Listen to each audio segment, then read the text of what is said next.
everybody, it's Neil, and I'm happy to be back with you again. Today we're going to take a deeper dive into Damage2's Kit Designer. We're going to check out the 16 pads. We're going to look at how easy it is to change the sources from all of the categories of drums that we captured. And we're also going to look at customizing the sources. We'll get into that with room hall, close mics, EQ, all that good stuff.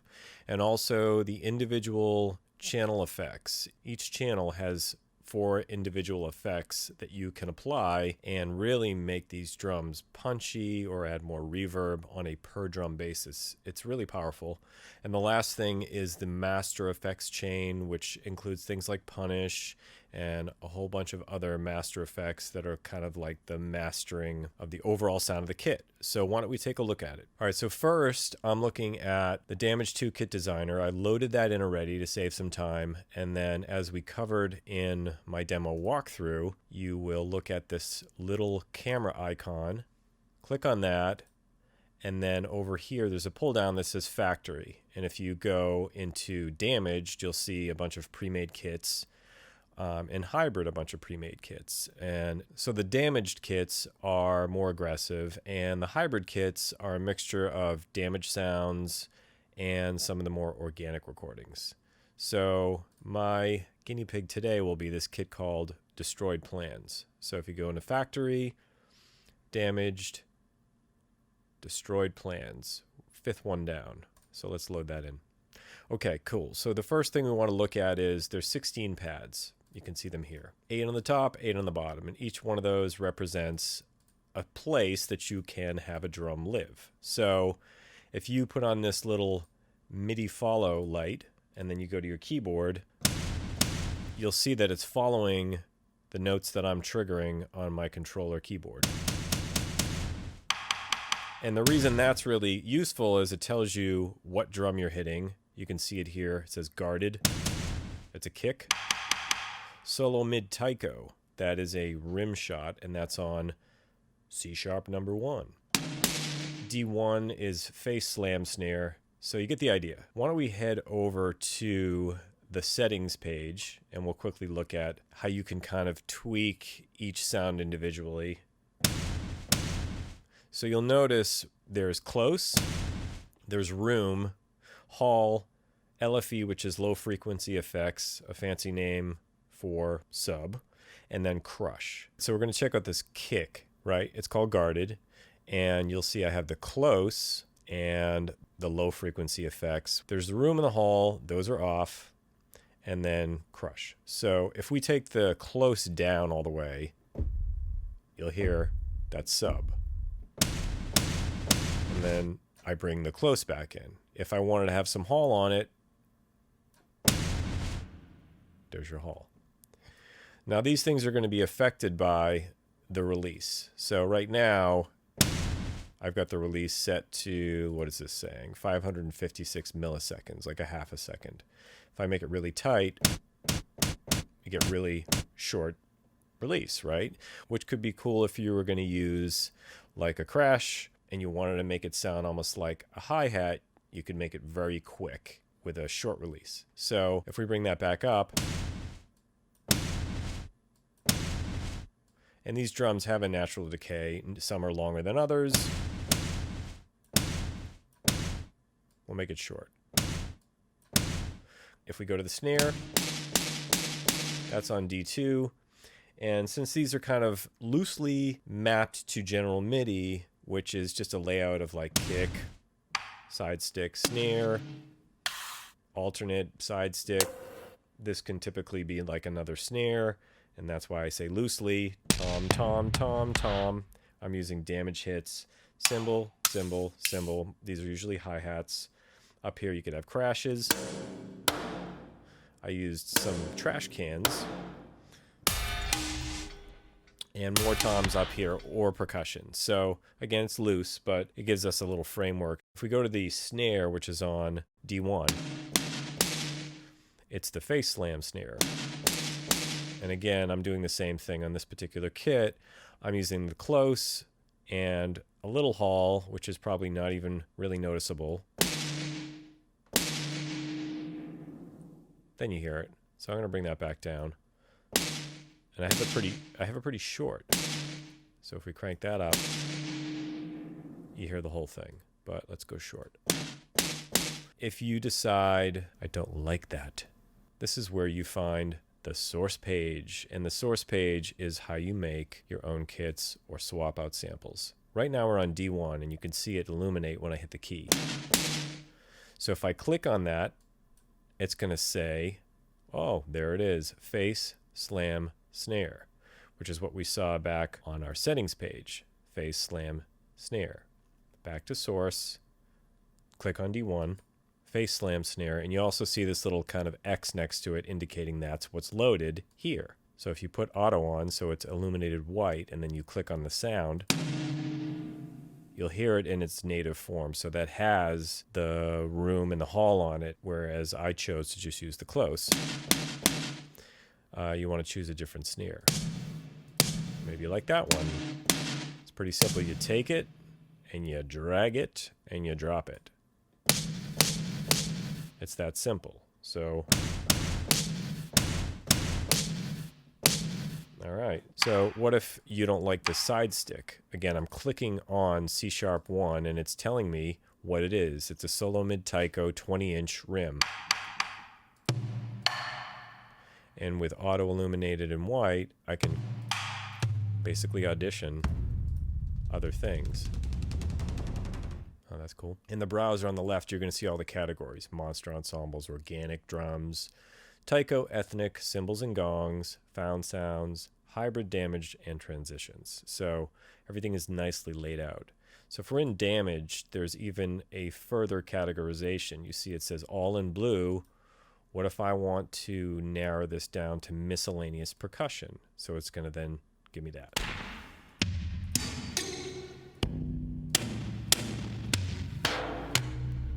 And I can pull this down.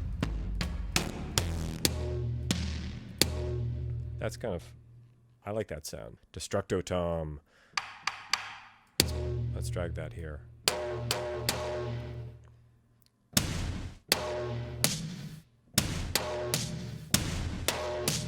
Let's go one further. There's kind of like another side stick. So what if we went into, let's go back to organic. How about we go to snares?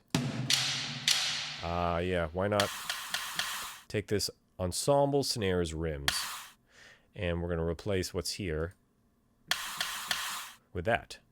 So I go back to organic, I go back here, I hit snares, and then rims. I'm going to drag it here. And finally, the kick, right? Say we don't like guarded.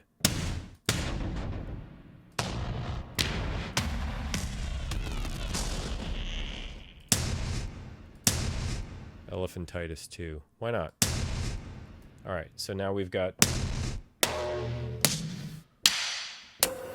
That's a sound that's cool, but hey, why not try something different? We'll drag this here.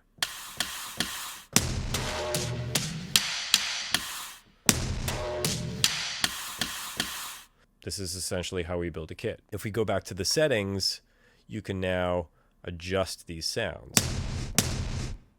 Right? So there's this new kick that we put into place called Elephantitis 2, and it's got effects on it. So why don't we take a look at what's going on here? We look at our effects chain here. The cool thing about this is you can have up to 4 effects simultaneously, and they can all be the same effect. You could have 4 EQs, overdrive, modulator, delay, reverb. There's a whole bunch of options here. So I have EQ on. If I click on the actual slot, it shows me the parameters. So EQ, I'm going to put that back on. Maybe I decide, a little too much bottom end. And then I want to bring the top down. Now this, since it's a new sound that's loaded in, the release is all the way up. I'm going to bring that back.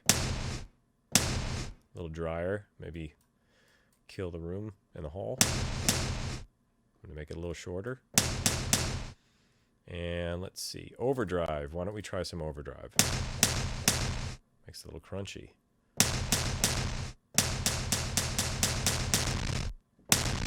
That's pretty crushing. I like it. Maybe it's too much. Next is transient. This is like a transient shaper, and that's basically, it adds punch to the sound. So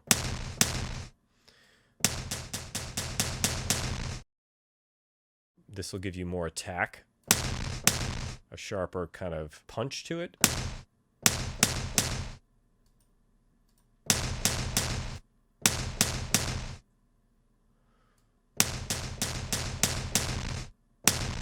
And the sustain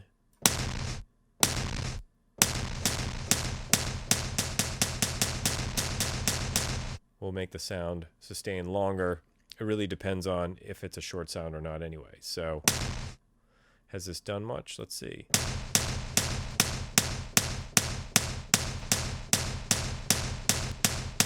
A little bit. The sustain is lower, so it's kind of squelching the sound. It's making it shorter.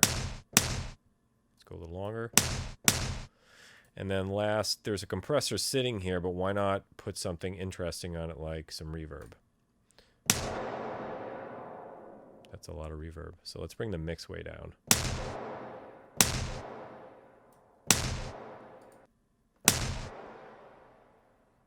Maybe shave some high end off. Make the size smaller and the pre-delay smaller.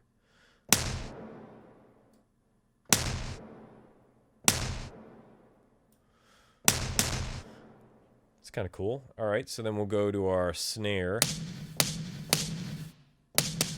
And that already has EQ and the transient shaper on it. It's adding some goodness to it.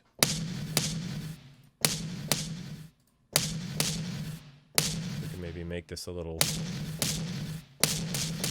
It's a little too mushy sounding. A little more snap. All right, I like that. It feels like the kick is too loud, so you'll notice over here we've got solo, mute, and then volume.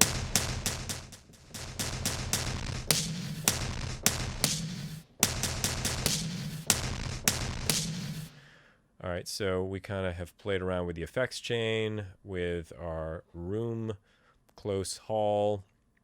You can even tune the drums, right?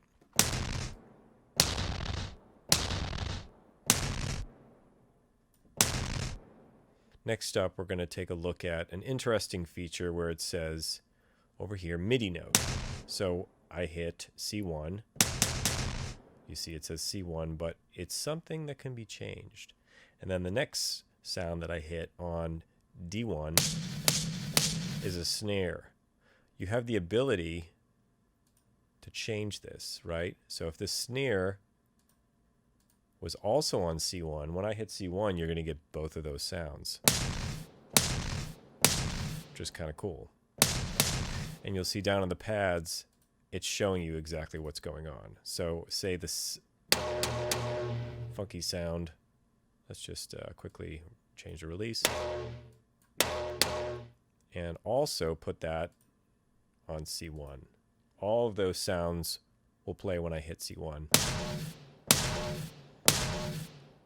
So it's a cool way and a powerful way of layering sounds to the same MIDI note. So we want to put these back.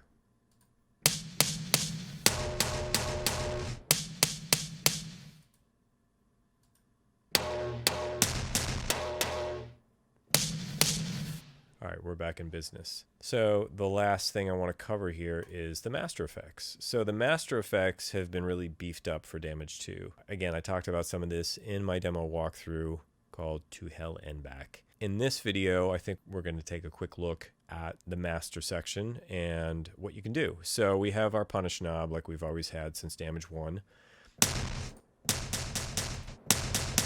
It's adding some nice saturation, compression, and an overall kind of heat to it. There are different punish knobs now. There's Gently Now, which is Gently Now, and it's not Rip Your Face Off or Melt Your Face Off. Hurt Me Plenty is a little more distorted. And then Nightmare is pretty aggressive. So let's stick with Gently now. And you'll also notice we have effects here, right? For instance, there is a filter, right? The cool thing is these effects can be reordered. So you can take the filter and put it down here. Punish can go first. So what I chose to do was take the filter, look at the cutoff. It's at 50 hertz. So I'm basically removing everything below 50 hertz. Then it's going into the punish knob. And this is kind of a recording engineering trick where you don't want to crush everything in the sound, especially the low frequencies that are very powerful, and it can tend to collapse the compression that happens in punish if you're putting all of that low frequency energy into it. I dipped out 50 hertz. We could even go a little lower to like maybe 40. Then it hits punish. And then the EQ I have set up, check it out, the frequency, we could go down to 40. And I'm pushing that back up. So if we shut all this off, big difference. Put that in, put the EQ in to make that low frequency gain back up, and then punish. After that, there's saturation, which I'm not using, but you simply could by clicking it on here, and then you see the parameters. More crunchy. And then the compressor. It's really loud and aggressive. I think I kind of used the compressor here to actually pull down some of that output so it wouldn't overload. And if you wanted, you could also add delay. And there's some interesting options for the delay. We could go quarter notes. There are quarter notes. And bring the level up. Maybe the feedback down.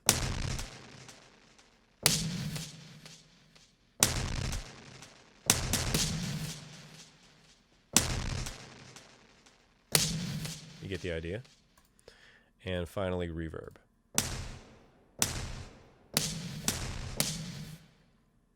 And here you've got hall, room, and plate. Different flavors. You've got pre-delay, the size of the room, the low tone, the high tone. So if it's too bright, bring some of that down.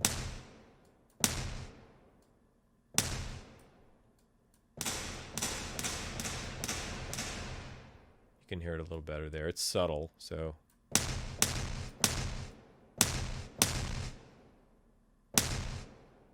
I'm going to keep it dry. All right, so there we go. That is the Kit Designer, and I made a little pattern here.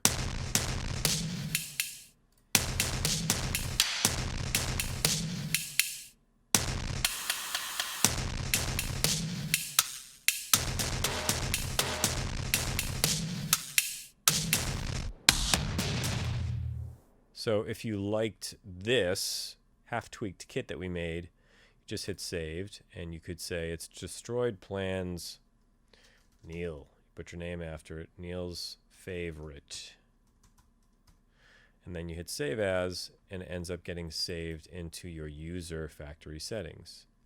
So user, Destroyed Plans, Neil, favorites, right? So if we go back and listen, versus the original, we go into factory, damaged, destroyed plans.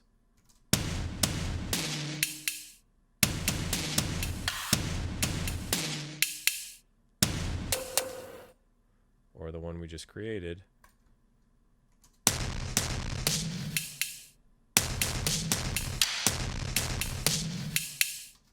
And there you have it.